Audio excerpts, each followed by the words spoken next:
What's up, everybody? We are back with a full NBA slate here on Friday, November 22nd. I'm going to break down every game and look at the bets on the side and over-under, and I'll throw some player props in the pinned comment for tomorrow for the national TV game. So buckle up. We have a great video for you tonight. If you want to win all of your bets today, hit that like button. It's good luck and show support for the channel and all the hard work we're putting in every single day. Subscribe to the channel so you don't miss out on our daily content. You can now also sign up for channel membership by clicking the little join button right below the video. Members get exclusive early access to all NFL and college football videos and get their names up on screen just like right now. I really appreciate the support from all of you. Seeing that badge next to your comments makes me feel like the work is all worth it. Our videos are sponsored by StumpTheSpread.com. We've got a team of experienced cappers over there, guys, for every major sport, currently covering NFL, NBA, NCAA football, UFC, NHL, and NCAA basketball. This is one of the best times of the year to be in the mix with so many sports going on. Click the link in the description if you're interested in signing up, and also to join our free email list to get the occasional free or premium pick straight to your inbox. Comment below with any bets you're looking at today, and we will give you our best advice on all of them.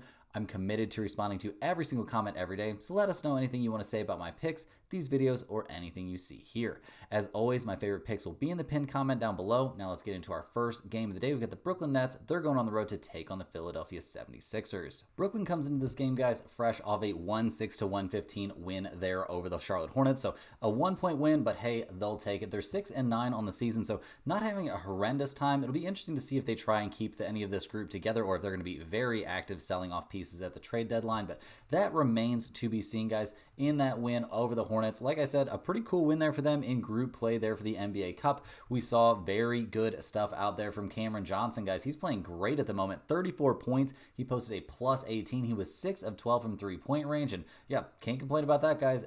Absolute scoring outburst from him. So yeah, loving that. Dorian Finney-Smith shot the ball well from three. He's had his struggles this season, but he put up 15 points and a plus 17 as well. And yeah, Schroeder was out there doing his thing. Ben Simmons, guys. Ben Simmons scored 10 points. He was 5 of 8 from the field. Crazy to see him actually scoring 9 rebounds, 5 assists, 3 turnovers in the game. So nothing incredible out there, but he was instrumental in helping them win a game. So they'll definitely take it. We did see the Nets get out-rebounded in this one, so that's a bit of a concern. They also really struggled at defending the three-point line. Crazy they were able to win this game, giving up a 54% shooting percentage from three-point range. Charlotte actually made 20 of 37 threes. Wild stuff. I can't believe they found a way to lose that game, but they sure enough did. So yeah, got to give the credit here to the Brooklyn Nets who, found the win there without one of their best players. So definite good stuff there. Cam Thomas not playing in that game due to lower back tightness. So we'll see if he's going to be back for this one, guys. He's still listed on the injury report. He's currently marked as day-to-day, but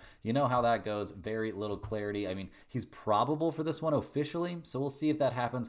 I do generally expect him to play in this game, but obviously, guys, not a situation that we're looking at as a lock that he's going to play. So going to be monitoring his availability leading up to game time.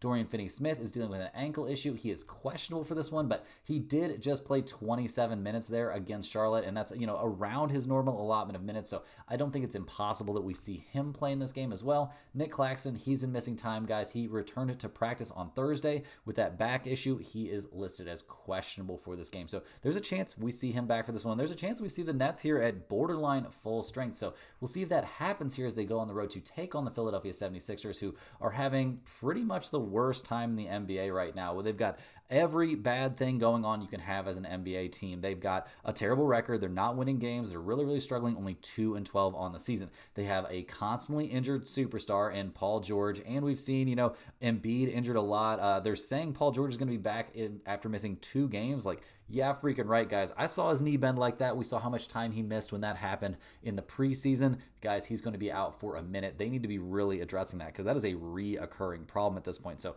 plenty of issues there in terms of the Paul George situation. We've got Maxey and Embiid clearly not getting along together. Embiid is playing terrible. So this team really just hitting the bricks right now. They just lost 117 to 111 against the Memphis Grizzlies, who didn't even have Ja Morant in that game. Paul George only 2 points out there. He did get hurt. Embiid finally had a decent game. He put up 35 points, but he had to get 14 of those from the free throw line. He had 11 rebounds, only 2 assists. He turned the ball over 3 times. He posted a +7, so we'll give him a little bit of credit there. Maxey was terrible coming back. He posted a -8 and scored 8 points in the game. 0 of 6 from 3. I think we'll see a bounce back performance from Maxey in this game at least. But yeah, they just didn't get anything good done there against the Memphis Grizzlies, who just shot the ball pretty well and just played good defense and handled everything the 76ers could throw at them. So plenty of concerns here for the 76ers, guys. Paul George obviously out. Kyle Lowry listed as out for this game. We'll see if that actually happens. I honestly think it's a good thing if he's out. Yeah, he's going to be missing. Yeah, he's going to be out for this game for sure. So they're just not going to have Lowry and, and Paul George. But other than that, they should be healthy for this game. We'll see if that can equate to a win here, guys. Looking at the numbers, the 76ers are 5.5 or 6-point favorites here in this game. We've got an over-under of 216.5. Brooklyn is an NBA best 6-1-1 against the spread when playing on the road. They're 4-4 to the over/under on the road. Philadelphia only 1-5 against the spread at home. They are 3-3 to that over/under at home. Guys, we're definitely taking the Brooklyn Nets. Like, we're not going to complicate this. I don't know that they have anybody great there to defend Embiid, but it doesn't really feel like it's going to matter that much. If he puts up a big night, that's still no guarantee that they're going to win, and we just need the Nets to keep this within a couple of possessions, and we'll be good. So definitely give me the Brooklyn Nets in this spot. In terms of the over/under here of 216.5, I'm going to be shading just a little bit towards the over, but not necessarily an over/under spot that I'm in love with. Next up, guys, we are looking at the Boston Celtics. They're going on the road to take on the Washington Wizards. The Celtics come into this game fresh off another win. They won 120-117 in one of the most marquee games of the NBA season so far. That clash they had with the then undefeated Cleveland Cavaliers. Like I said, the Celtics getting the win there to improve to 12-3 on the season. They played great in that one, no doubt about it. Tatum came up big, 6 of 10 from three-point range for him, 12 rebounds, 7 assists out there. He played great, only posting a +2 though, I will note. We saw Horford have a big game. He scored 20 points, and just in general, the Celtics shot the absolute lights out in that game. 22 of 41 from the field. That is 53.7% from long range, guys. You are not going to beat the Boston Celtics when they shoot the ball like that. There's just absolutely no way. So we'll see if they can, run that back. It's kind of a big ask here. I mean, yeah, we saw big shooting days from basically every starter, but the bench was kind of mediocre. I mean, Pritchard was 3 of 6 there from 3, but he posted a -14 ±. So definitely something to be taken into consideration. This bench not looking, amazing at the moment. Although they've had their ups and downs this season, mostly they have been up. So we'll see what they do in this one. The Celtics are fully healthy coming into this game. Obviously still not having Porzingis back, but other than that, things are looking very, very good out there for the Boston Celtics as they go on the road here to take on basically a cupcake matchup here, going up against the Washington Wizards, who come into this game fresh off of a 134-106 loss at Madison Square Garden. At only 2-11 on the season, not going to have a lot of positive things to say about the Wizards right now, guys. They're basically just tanking out this year, and that's just kind of what happens every year for the Wizards. So we'll see if they can bounce back at all. I mean, we saw Sarr have a pretty bad game out there. Yeah, not even Poole, who's been decent this season. He only put up 8 points in the loss. Nobody on the bench looked insane. I mean, Corey Kispert did put up 18 points off the bench, but yeah, I'm not going to freak out about that. Jonas Valanciunas is doing a great job of auditioning his talents for other teams, so got to give him some credit. He's been playing hard and playing well there off the bench, and there's plenty of teams out there that could use a decent big man. So we'll be keeping an eye on that situation. They did hold things even on the boards with the Knicks, so I guess that's something of a positive, but this was a beatdown, guys, plain and simple. So we'll see if there's any sort of bounce back here from the Wizards. They're very healthy coming into this game. Marvin Bagley III, not even somebody that gets, like minutes normally. He's on the injury report there with a groin issue. We don't really care if he plays or not, though, guys. That's not a big concern in this game. Looking at the numbers, the Wizards are getting 15 points playing at home. We've got an over-under of 237 out there. Boston, 5-3 against the spread on the road. Washington, 1-5 against the spread at home. We've got Boston showing some slight trends towards the under. This is a weird game, guys. To be honest, I'm kind of siding here towards the Celtics, even though they're in a little bit of a letdown spot. They've had plenty of time to digest that win over the Cavaliers, so I don't think they're going to be, too wrapped up in that. So, yeah, giving the Celtics to win this one, walking away, but not necessarily a spot that's going anywhere near the pinned comment. Hey guys, jumping in here with a quick ad break. This is a great time to sign up at stumpthespread.com. Signing up for a premium membership gets you access to our entire team of cappers covering NFL, college football, NBA, NHL, UFC, and NCAA basketball. It's been one of our most profitable sports over the years. We make things extremely easy for you with pick notifications directly to your phone and unit sizes assigned to each play so you can see where our confidence level is on every individual matchup. To test out the service before you buy, join our free email list to get the occasional free or premium pick straight to your inbox. Don't forget to like this video and subscribe if you're new. And also, if you want to experience peer-to-peer sports betting while paying almost zero juice, click the link in the description and sign up at betopenly.com. The best peer-to-peer betting site out there. Now, guys, back to the games. Next up, guys, we have a matchup that was supposed to be much more exciting. We've got the Golden State Warriors going on the road here to take on the New Orleans Pelicans. This game is going to be happening on ESPN. The Warriors come into this one fresh off a 120-97 beat down there against the Atlanta Hawks. We loved what we saw from Golden State in that game. I mean, they're 11-3 on the season for a reason, guys. I mean, yeah, Steph made it a couple incredible shots out there. He finished the day with 23 points. Wiggins had a big day. It's been a great development for the Warriors seeing Andrew Wiggins do some positive things this season. He was 12 of 17 from the field, 3 of 6 from 3. He posted a plus 27 out there and scored 27 points.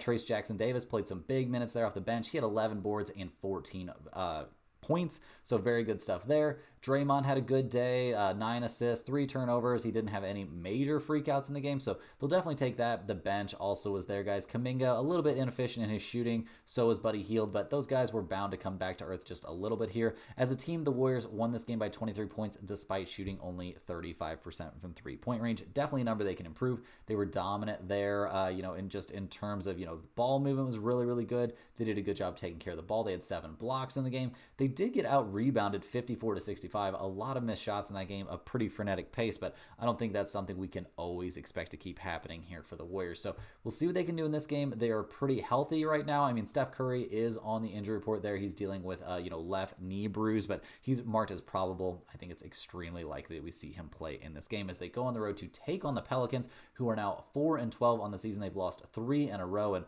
really having a rough time with very few guys, ready to go for this team right now. I mean, their last time out, they got blown out 128-100 by the Cavaliers, which obviously Cleveland's a team playing incredible right now. Cannot say the same for the for the Pelicans. We saw Elfrid Payton, he's in the mix now, and yeah, just not a lot of starting level talent there on the Pelicans, available to play right now. I'm not going to go super deep into their box score. It was real bleak though, guys. So the main thing you want to look at for the Pelicans right now is that injury report. We see CJ McCollum, Brandon Ingram, they're on there. Jordan Hawkins is on there. Like, obviously Zion not going to be back yet. So just crazy stuff, guys. McCollum, he's listed as doubtful for this game, so he's probably not going to be playing.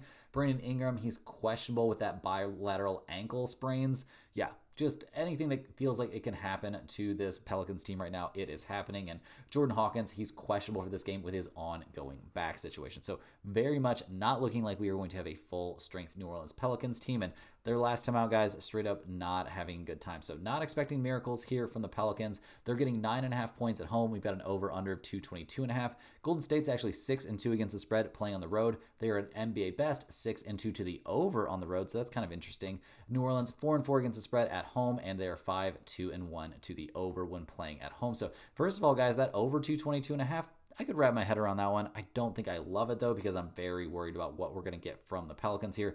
Give me Golden State minus 9.5 in this game. I think it's a very, very good play. I think they're going to dominate in this game. They've got so many hungry young guys there coming off the bench. They just really are going to be playing hard in those minutes, whether it's garbage time, whether it's not. This Warriors team is going to be putting starting level talent out there on the court. So give me the Warriors to get a comfortable win and cover in this one, and you could talk me into a little bit of a look at that over.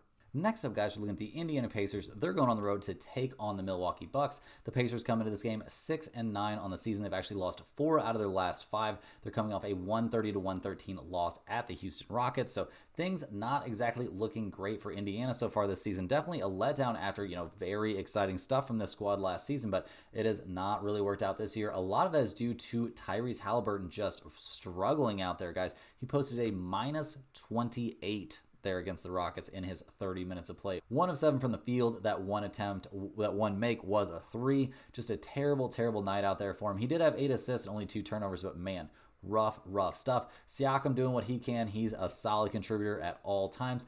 Quentin Jackson actually had a big night. He scored 24 points, and we saw TJ McConnell put up 17 off the bench, but overall, guys, the Pacers shot only 22.7% from 3. That's not going to work. They got smashed on the rebounds, losing the rebounding battle by more than 10. It was just a really tough night for the Pacers as they continue to have problems, guys. Looking at their injury report, Nembhard's on there, Ben Shepherd's on there, Jarris Walker's on there. I mean, Nembhard, he comes into this game dealing with that knee issue. He's still going to be out here for a bit. It's being reported. Don't know for sure on that one. He's getting close to the timeline they gave for him to return, so gonna want to stay updated on that one. I don't have any clarity on that as of recording.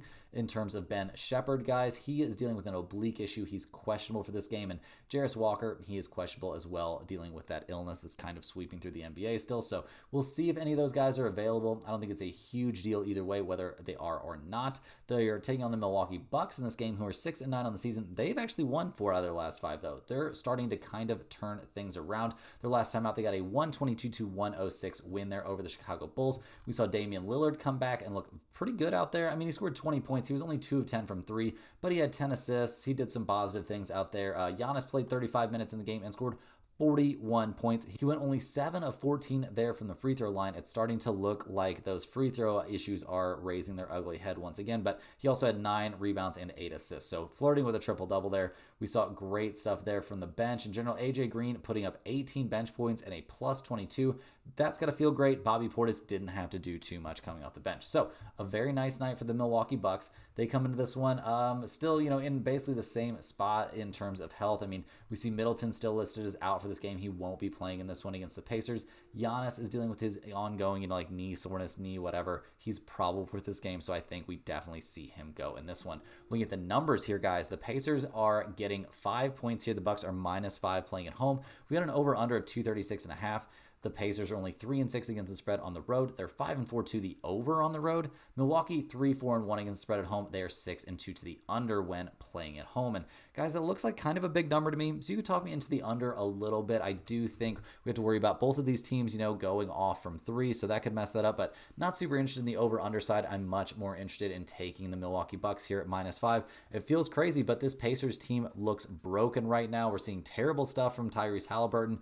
Maybe he bounces back here. So generally speaking, this isn't a game that I have too many, big leans on. I just kind of want to sit back, wait, and see if this Bucks resurgence is a real thing, and see if the Pacers really are as broken as they've looked over their last few games. Next up here, guys, we are looking at the Atlanta Hawks. They're going on the road to take on the Chicago Bulls.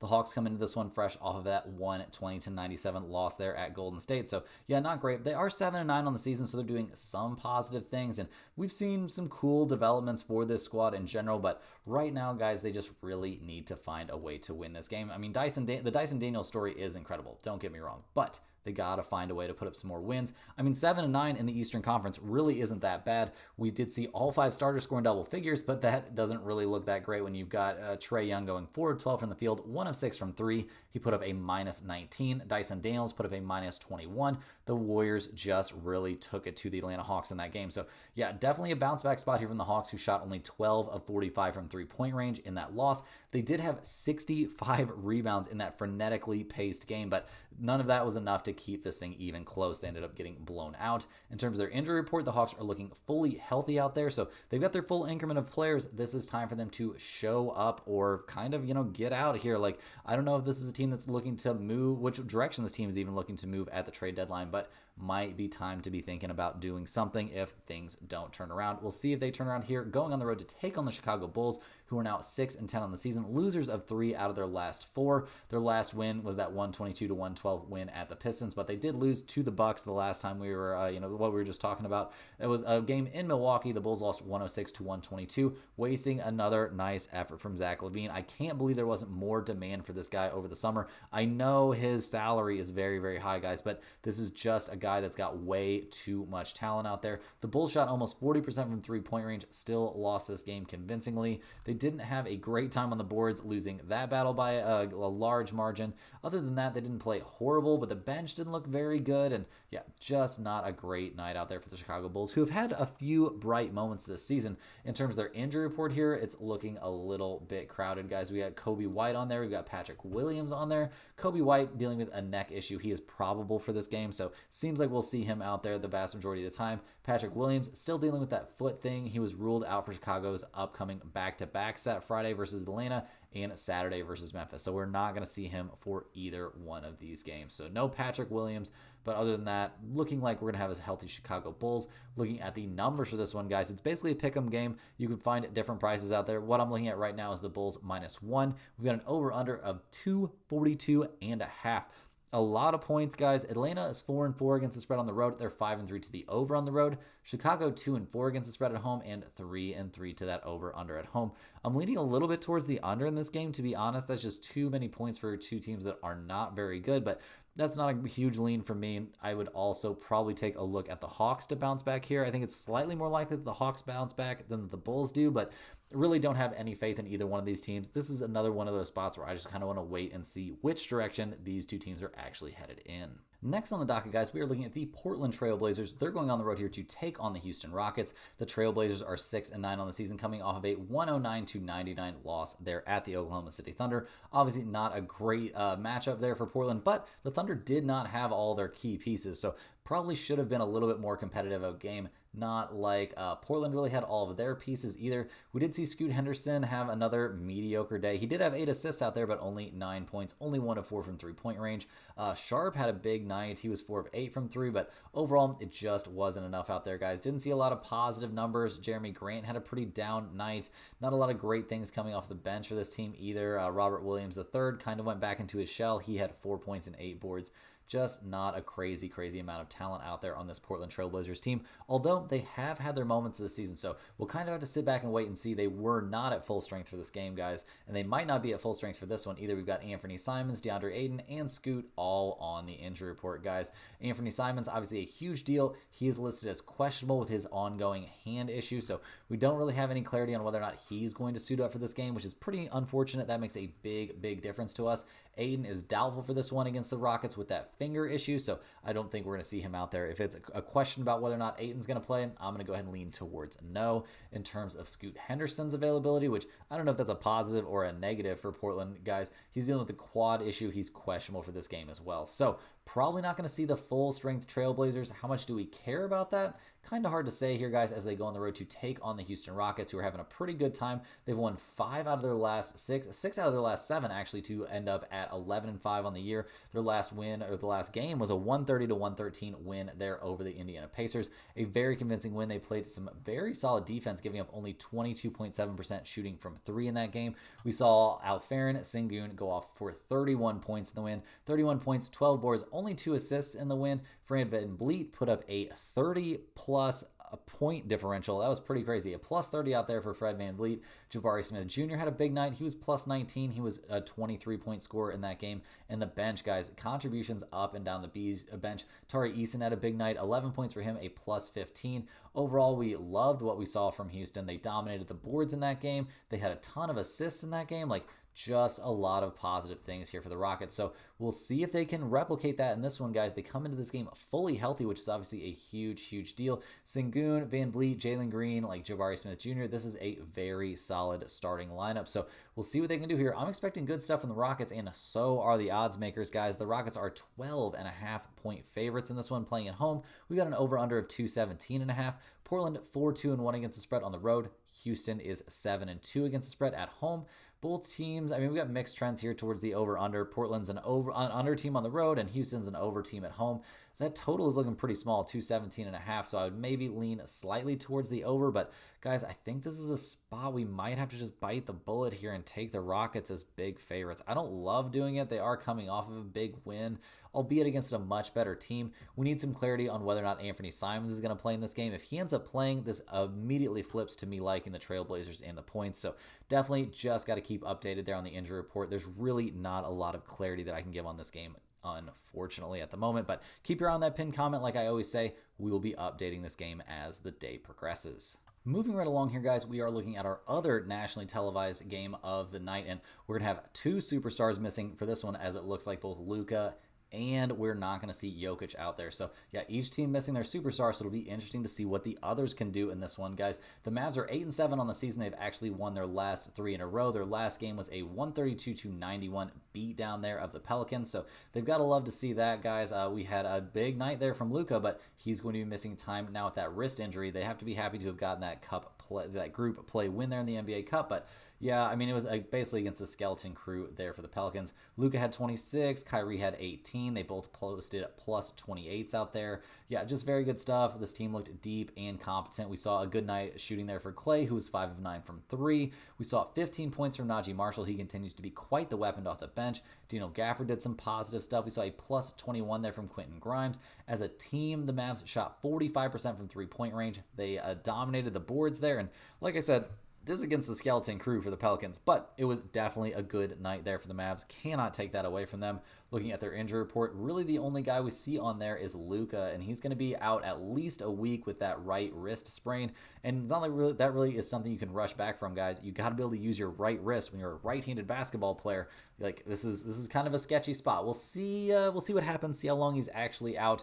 There are a lot of different things you can do in there, but there's a lot of different things that can go wrong in a wrist. So Luka not going to be playing in this game as they go on the road to take on the Nuggets, who come into this one 8-5 on the season. They did just win 122-110 at the Memphis Grizzlies, so splitting that little 2-game mini series. They did lose kind of a head scratcher there at the Pelicans, but really, guys, right now the big news is the availability or lack thereof of Jokic. We did see a nice night out there from Jamal Murray in that win. 27 points from him, 5 of 10 from 3. Kind of looked like he turned the clock back a little bit, kind of looked like his old self. We also saw some positive things from Russell Westbrook coming off the bench, posting a triple-double. Crazy stuff there. 12 points, 14 assists, 10 rebounds.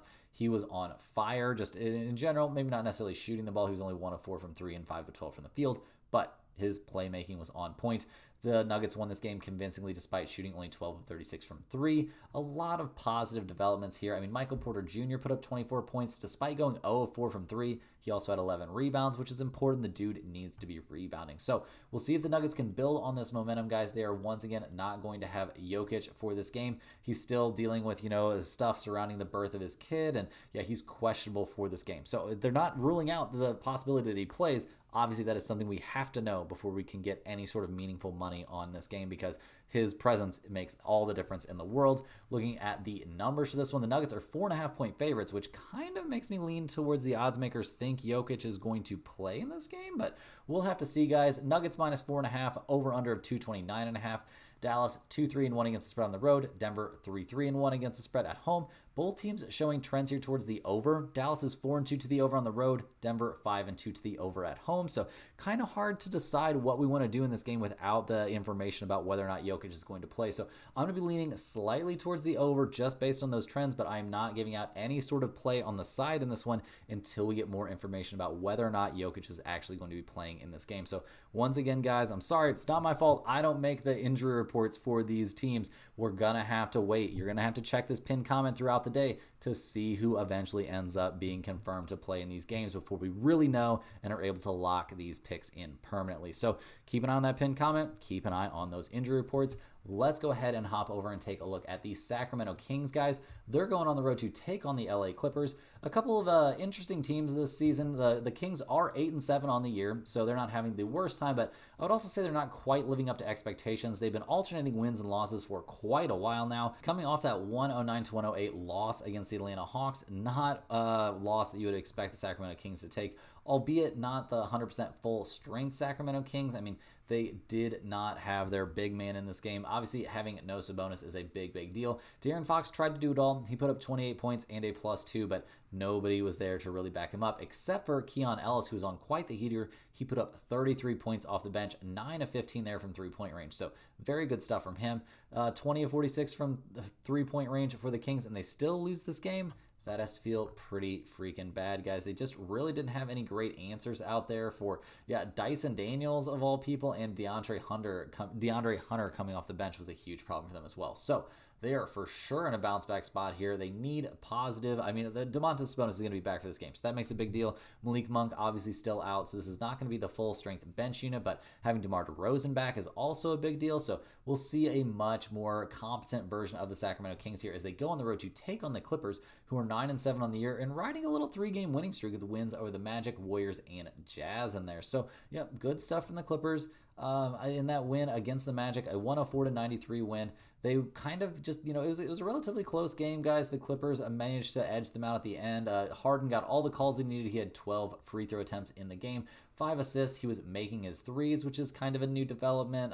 Coffee had a big game as well. He scored 18 points there in the starting lineup, and they really didn't miss Norman Powell at all, which is very crazy to say, as I do regard him as their best player at this point. Kevin Porter Jr. put up 10 points off the bench. That's got to help. And as a team, they only shot 22 threes, but they made 11 of them, and they dominated the boards, guys. I don't know if they're going to be able to do that against the Sacramento Kings. I would tend to doubt it because I really have a lot of faith here in Sabonis, but we'll see what happens. In terms of their injury report, guys, the Clippers still not going to have Norman Powell. He's going to be missing a little bit more time. He's still, he's been officially ruled out for this game, so he's not going to be back dealing with that hamstring issue. You can't really rush somebody back from a hamstring. So other than that, going to be the full-strength Clippers, albeit without Kawhi, obviously, but we'll see what they can do. The Clippers are getting 2.5 points here at home. We've got an over-under of 220.5. Sacramento 4-3 against the spread on the road. The Clippers are 6-4 against the spread at home. We got mixed trends here towards the over-under. The Clippers are actually a big under team. Sacramento is a slight over team. Guys, I like the Kings here at -2.5. Now they're getting healthy. I think they find a way to put together a nice win here against the Clippers team that is inevitably going to struggle to score here without Norman Powell. So I'm not that interested in the over-under. Maybe a slight lean towards the under, but definitely like the Sacramento Kings here at -2.5. I think they're in a great position to win this game. That's all the games we have for today, guys. Hit that like button for good luck on your bets and subscribe if you're new. Let me know in the comments any questions you have on today's slate. Thanks for watching. You can click the link in the description to check out StumpTheSpread.com, and we will see you guys tomorrow for more sports betting action.